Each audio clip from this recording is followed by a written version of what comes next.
রমজান মাসে সারাদিন রোজা রেখে ইফতারের সময় সঠিক খাবার নির্বাচন করা যেন খুব গুরুত্বপূর্ণ। সুস্থ ও সচল থাকার জন্য ইফতারে স্বাস্থ্যকর খাবার খাওয়াটা খুব জরুরি, কারণ অনিয়ন্ত্রিত খাবার গ্রহণে শরীরে নেতিবাচক প্রভাব পড়তে পারে। সারাদিন রোজা রাখার পরে শরীরের পানি শূন্যতা দেখা দিতে পারে, তাই ইফতারে পর্যাপ্ত পরিমাণে পানি পান করাটা জরুরি।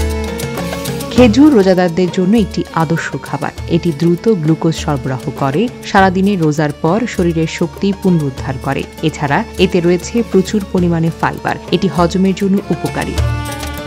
ইফতারে তাজা ফল রাখাটা শরীরের জন্য বেশ উপকারী। তরমুজ, বাঙ্গি, আপেল, কলা, পেঁপে, আঙুর, আনারস, পেয়ারা ইত্যাদি ফল শরীরের পানির ঘাটতি পূরণে সহায়তা করে। আপেল ও কলা প্রাকৃতিক চিনি ও ফাইবার সরবরাহ করতে পারে, যা দীর্ঘ সময় শক্তি ধরে রাখতে সাহায্য করে। প্রোটিন শরীরের পেশিকে সুস্থ রাখে, দীর্ঘ সময় শক্তিকে সরবরাহ করে। তাই ইফতারে সেদ্ধ ডিম, গ্রিলড বা সেদ্ধ মুরগি, বেকড মাছ, দই বা ছানা খেতে পারেন।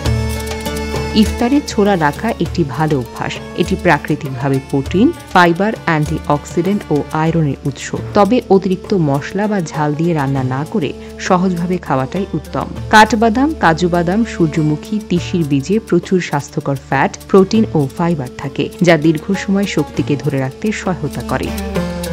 চিয়া সিড শরীরকে হাইড্রেটেড রাখার পাশাপাশি প্রয়োজনীয় পুষ্টি সরবরাহ করে।